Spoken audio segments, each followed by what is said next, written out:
Saudara-saudari terkasih dalam Kristus, hari ini Sabtu 19 Oktober 2024 dalam pekan biasa ke-28 tahun B.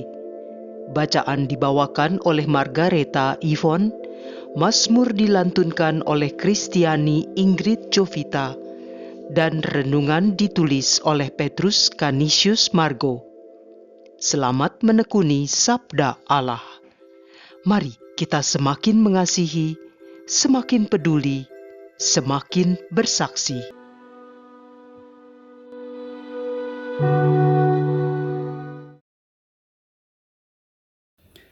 Dalam nama Bapa dan Putera dan Roh Kudus.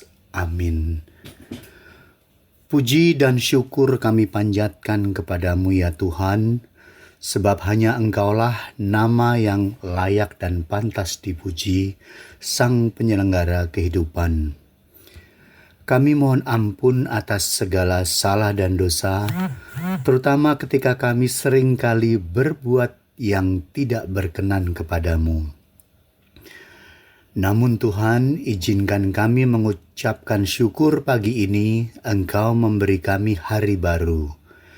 Semoga Engkau yang menuntun langkah dan perbuatan kami hari ini agar semakin berkenan dan menyenangkan hati-Mu. Amin.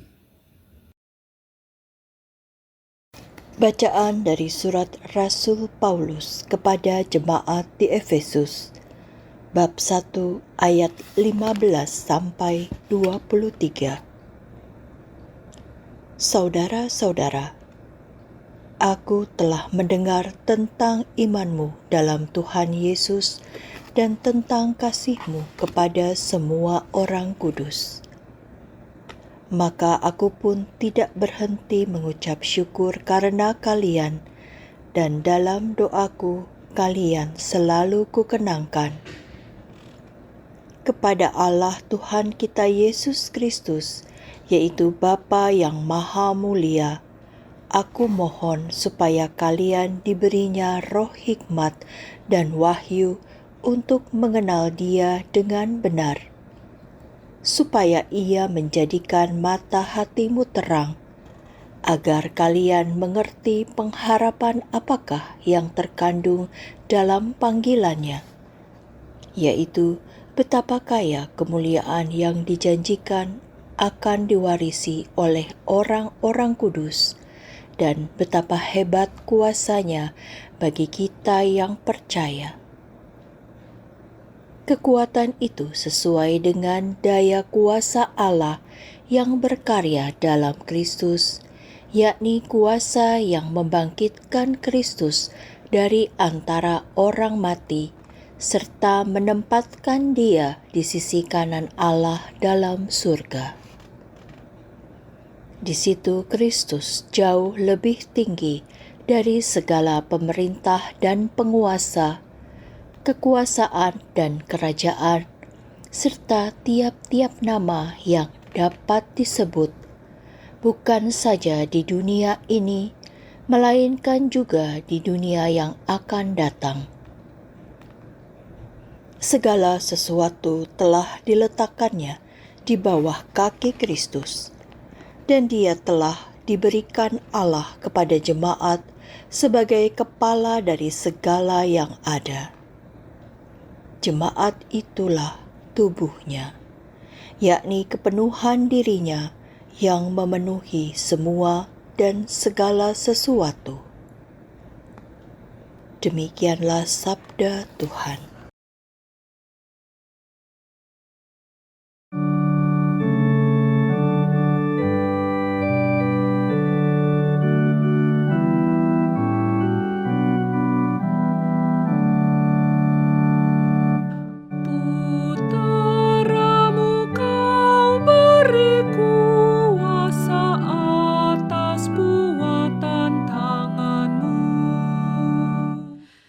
Ya Tuhan,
Yesus memberi kesaksian sabda Tuhan.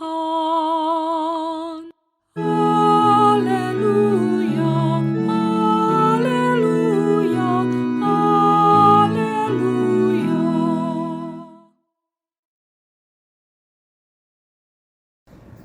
Inilah Injil suci menurut Lukas, bab 12 ayat 8 sampai 12.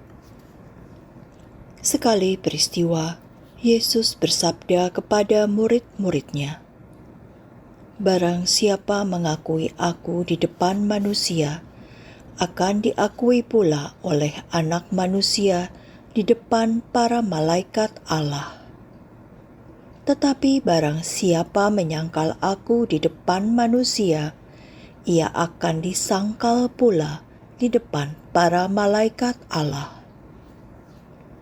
Setiap orang yang mengatakan sesuatu melawan Anak Manusia, ia akan diampuni.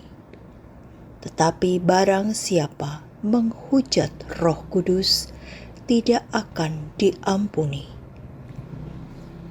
Apabila kalian dihadapkan kepada majelis atau pemerintah atau penguasa, janganlah kalian khawatir bagaimana dan apa yang harus kalian katakan untuk membela dirimu.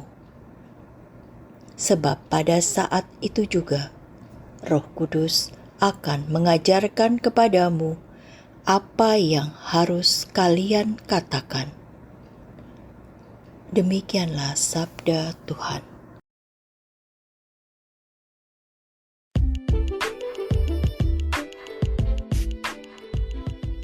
Warisan untuk bersaksi. Renungan dibawakan oleh Petrus Canisius Margo.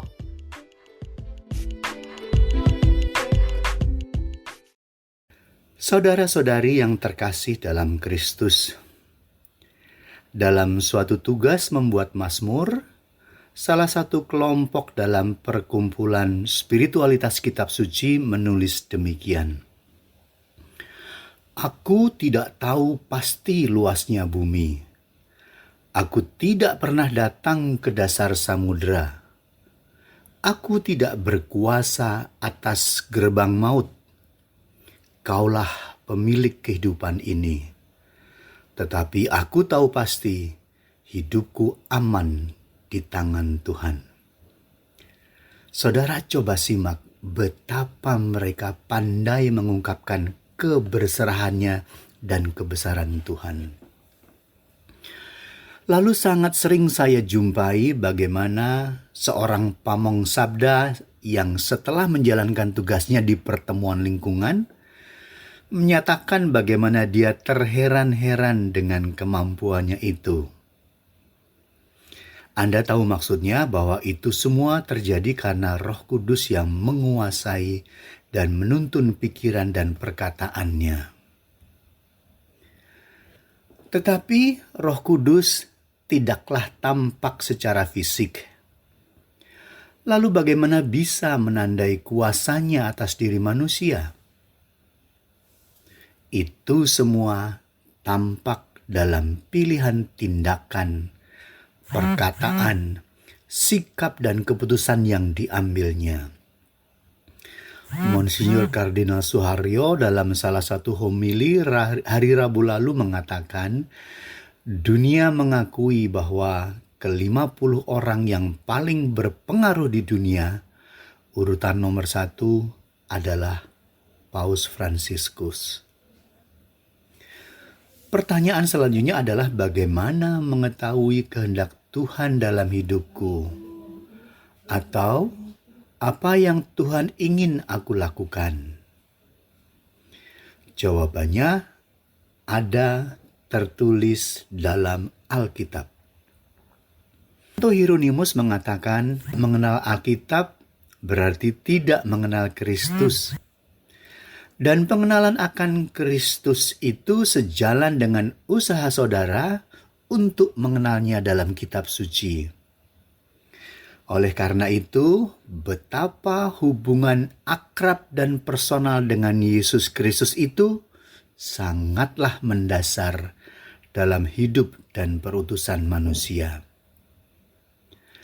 Manusia perlu memohonkan roh hikmat dan wahyu untuk mengenal Dia dengan benar. Roh Kudus sendirilah yang akan memimpin apa yang harus manusia katakan. Tugas manusia adalah memperkatakan, tetapi Tuhanlah yang memberikan pengertian pada mereka yang mendengarnya. Persis seperti halnya dengan ini. Tugas manusia menanam, tetapi Allah sendiri yang menghadiahkan pertumbuhan. Maka saudara-saudariku yang terkasih, seperti dikatakan dalam judul renungan hari ini, warisan untuk bersaksi. Warisan itu sudah diberikan, dan saatnya lah giliran manusia untuk bersaksi. Marilah kita berdoa. Tuhan Allah yang berbelas kasih, mampukan aku untuk selalu mengandalkan Engkau. Kuasailah hati, pikiran, dan mulutku untuk hanya memperkatakan yang Kau kehendaki aku katakan. Terpujilah namamu kini dan sepanjang segala masa. Amin. Dalam nama Bapa dan Putera dan Roh Kudus. Amin.